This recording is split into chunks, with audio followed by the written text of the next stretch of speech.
For 57 years, she stood beside Papa with unwavering love and dedication.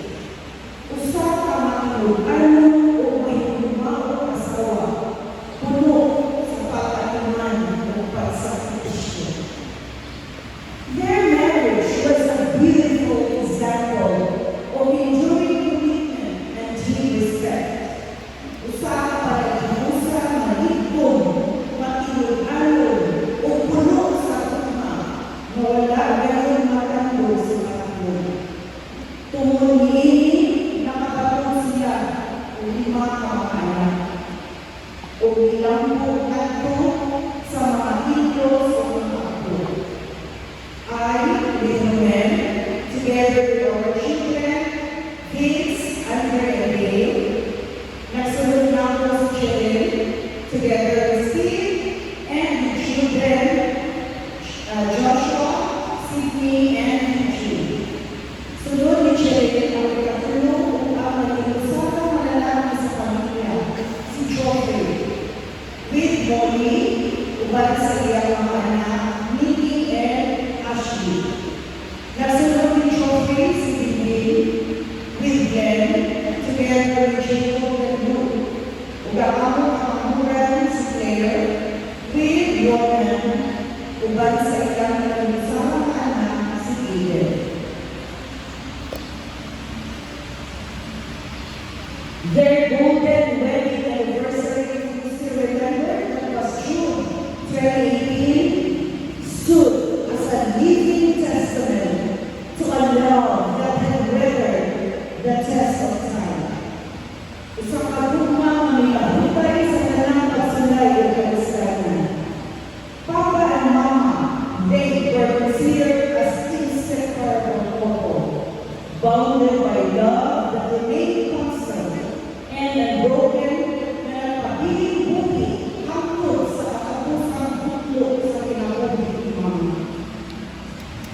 Bisan wala na sila sa amang pamilya karon, ang kalulunod sa ilang hukma magpapiling higpon, makakadasig o ining pag-ampingan ng mga anak sa ilang mga ilos ngadto na sa mga apo diri sa amang kasing-kasing. As a mother, she was gentle, loving, and strong. Mapinanggaon, manuo, o bigod na inahan. A nurturing presence to be comfort in times of pain and joy in the simplest moments. Her patience knew no bounds. Walay nakapoy sa pag-amuma o pag-atiman ng 5 mga anak o sa among amahan, si Papa, along with her in-laws and grandchildren. She bore life's challenges with quiet and wayward strength. Maligpon o buhutan sa kasing-kasing, always placing her family above her own needs, with love and selfless devotion. She was also a sister who cherished her siblings deeply. Usa ka igsoon nga makinahurog o mapinanggaon. Her relationships with her siblings were filled with harmony, respect, and genuine care.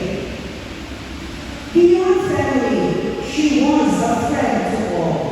Higala sa tanan, very warm and approachable, and also kind. Though she was soft-spoken, look at si Mama, lumod, maluo, naimaluo ang kasing-kasing. Her presence brought comfort, and her words spoke volumes. Today we grieve her passing, yet we also honor and celebrate a life which she lived. One filled with love, service, and purpose. Her legacy of kindness, quiet strength, and boundless compassion will continue to live on, deeply rooted in our hearts and in the lives she has touched. Mom, daghang salamat for the selfless love you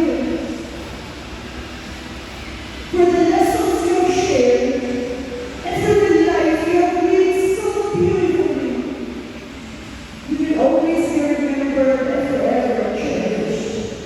Rest peacefully with the Lord, Ma. We love you so much.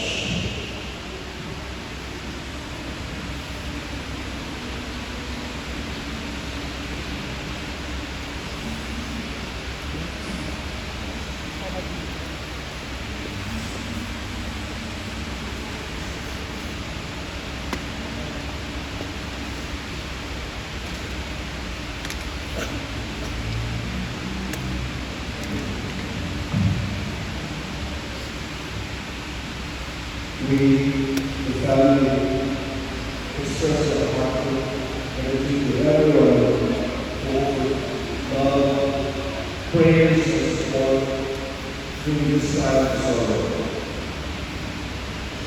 Ang inyong presensya, nakahatag, kahupayan, pinutulong na lang. Nabilis kami ng isa sa among kasabot. Pasalamat kami sa inyong mga maayong po, nakabambo, kung tanang bahagi sa pagkakamit, ang inyong gusto, na mahatod sa pag-usapan sa pamilya sa among lahat. Your support has given us strength and comfort while on our journey. Though we mourn loss, we are comforted, knowing she was loved and remembered her name. Rely on the legacy, live on for all of you. Among kasing-kasing pasalamat ang inyong and may God bless you with your kindness